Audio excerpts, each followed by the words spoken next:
Alright then, hello everybody and welcome back to Dark Souls 1, the continuation of our playthrough here. This is Coyote here, and yeah, sorry I didn't upload this in a little while, but I was uploading other stuff and Destiny Iron Banner came in. I wanted to do a bit of that as well. If you want to see some gameplay of that, just go ahead and tell me, because I can certainly capture some, probably later today even, and put it up for tomorrow, so please go ahead and just tell me if you want to see that. If not, I'm perfectly happy to not record it. But, yeah, without further ado, let's continue our playthrough of Dark Souls. Alright, we got some humanity over here. So, yeah. We're gonna rest at the bonfire here.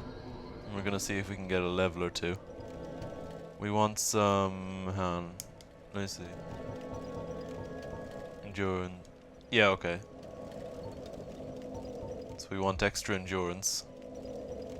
Definitely.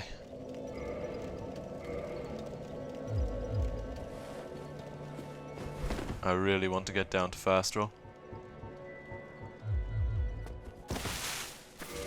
Really? That's not fast roll? Alright, that'll have to do us for now. Oh, we looking beautiful.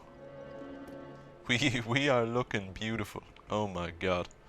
And that thing is horrible. And let me I'm gonna try and stay human as much as I can throughout this, actually, just because it makes it more interesting, because I might get invaded and that kind of thing. So let us reverse the hollowing. There we are. Doesn't he look beautiful? No, actually he doesn't. But yeah, let's continue on. We've got the crestfallen over here. Well, what do we have here? You must be a new arrival. Let me guess. Fate of the undead, right? Well, you're not the first. But there's no salvation here. You'd have done better to rot in the undead asylum. But too late now. Well, since you're here, let me help you out. There are, actually, 2 bells of awakening. One's up above in the undead church. The other is far, far below, in the ruins at the base of Blight Town. Ring them both, and something happens. Brilliant, right? Not much to go on, but I have a feeling that won't stop you. So, off you go. It is why you came, isn't it? To this accursed land of the undead? Okay, so he's just told us there. What he's just told us is actually really important. If you remember back with the fellow who shared the prophecy with us, he was saying that when we ring the bell of awakening, the fate of the undead we shall know. But this guy is suggesting that there are actually 2 bells, and that we must ring them both.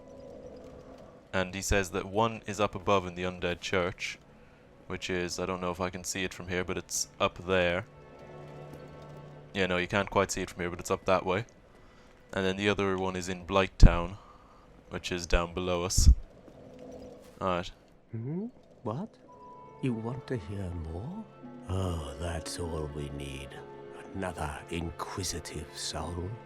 Well, listen carefully then. One of the bells is up above in the undead church, but the lift is broken. You'll have to climb the stairs up the ruins and access the undead burg through the waterway. The other bell is back down below the undead burg, within the plague-infested Blight Town. But I'd die again before I step foot in that cesspool. Alright, so he's just reinforcing what we heard. There's a lift over here to the undead church, but it's broken.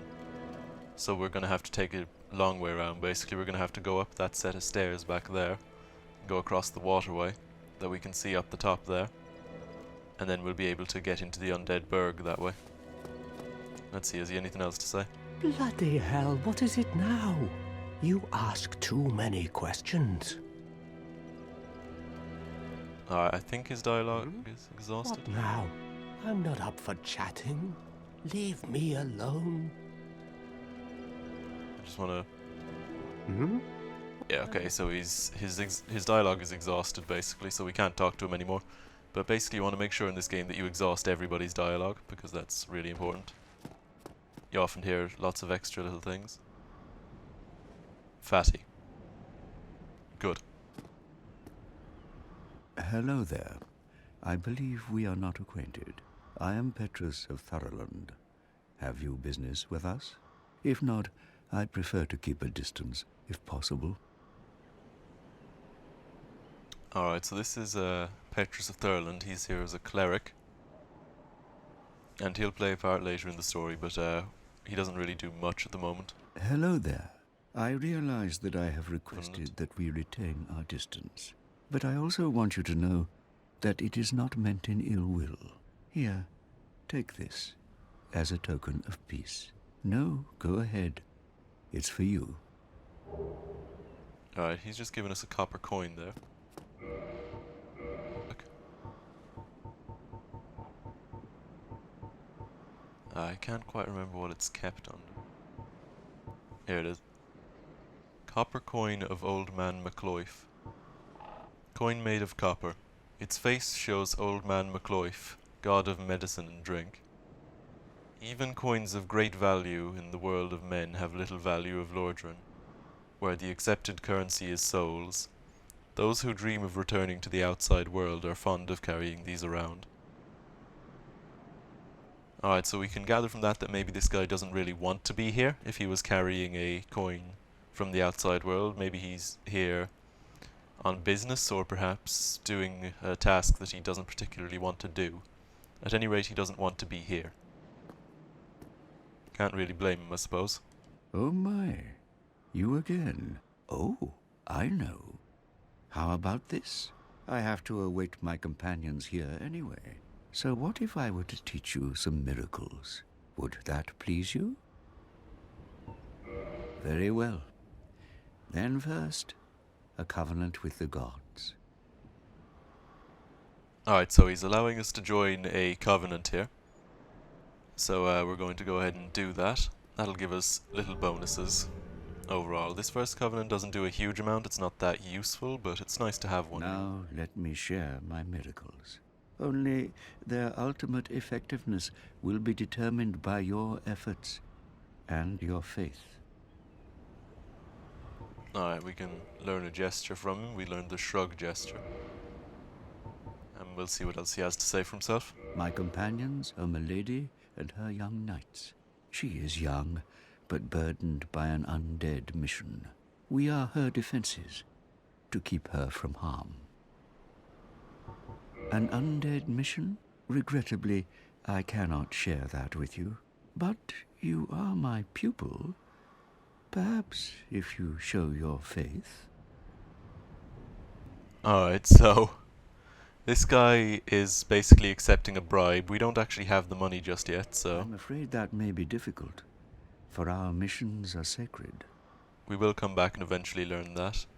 But yeah, we can buy stuff off him. Obviously we can't buy anything just now.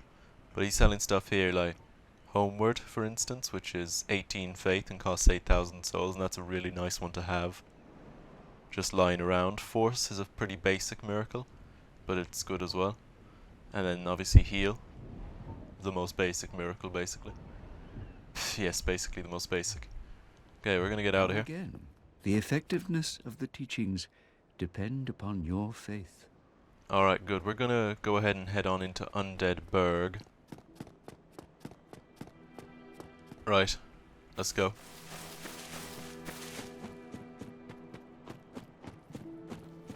Okay, so here we have our first, like, legitimate enemies. I'm gonna see if I can learn how to parry. Yes, I still got it.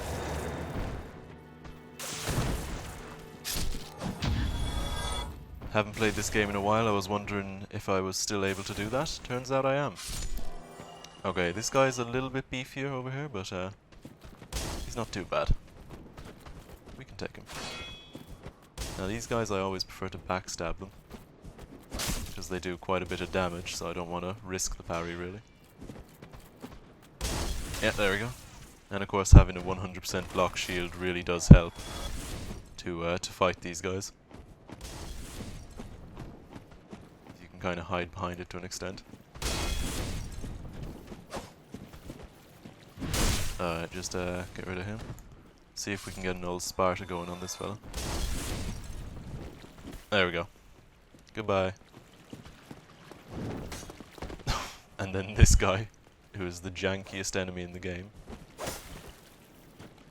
Boom. Alright, good. We want to kill these guys with criticals if we can do, because they give us extra souls if we do a certain amount over what it's taken to kill them. So we actually get rewarded for basically being OP. We have here a rat. And Soul of a Lost Undead that he was guarding. Those rats are actually kind of good, because they can drop humanities, which we definitely want. So, you know, if you see an old rat, don't be afraid to kill it, because they can indeed drop humanity, which is very, very nice. Ah, praise the sun. Not just yet, I can't, but eventually. Soon. Oh lord. Oh god. Wow. Yeah, you can't parry two enemies at once, it would seem. But you can backstab one. Wow. As I come out of my animation and everything. And let's see if we can get him. Really?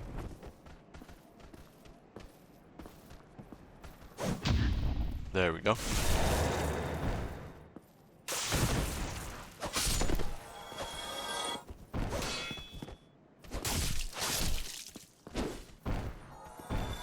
And you see there, we're getting 60 souls for him, but the last guys we've been parrying and backstabbing, we've been getting 72. That's the extra souls. Now that attack there is incredibly dangerous, so we need to watch out for it. And we're just going to go ahead and traverse the white light. Soul of a Lost Undead. And we'll have a read of these. Soul of a Lost Undead who has long ago gone hollow, used to acquire souls. Souls are the source of all life, and whether undead or even hollow, one continues to seek them. And then we have humanities.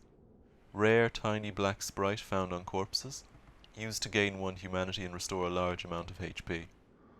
This black sprite is called humanity, but little is known about its true nature. If the soul is the source of all life, then what distinguishes the humanity we hold within ourselves? Alright.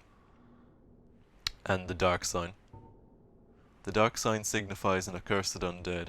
Those branded with it are reborn after death, but will one day lose their mind and go hollow. Death triggers the dark sign, which returns its bearer to the last bonfire rested at, but at the cost of all humanity and souls. Alright. The undead treasure, these dull green flasks, fill with Estus at bonfire, fills HP. The Estus flasks are linked to the firekeepers. The dark tales also make reference. An emerald flask from the keeper's soul, she lives to protect the flame, and dies to protect it further. Alright, good. Moving on. Undead Berg. With the dragon. We will meet him later. Now there's an archer up top there, so we want to get these guys down to somewhere where we can take them on in comfort. I'm actually going to heal really quick, because, you know, no point getting cocky, as I said in the previous episode.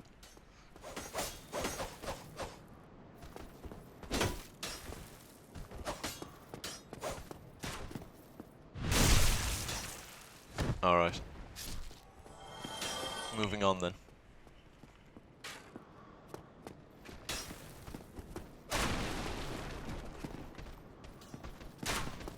Okay, we'll get you guys down here.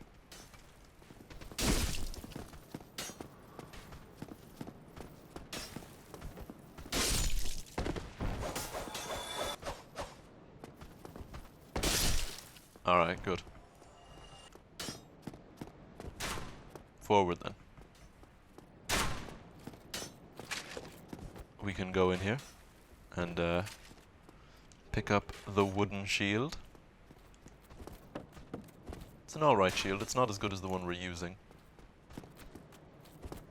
But, you know, it would do if you didn't have this shield. He didn't drop anything.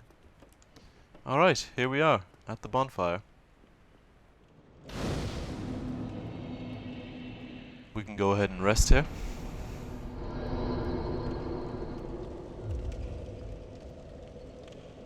And, okay.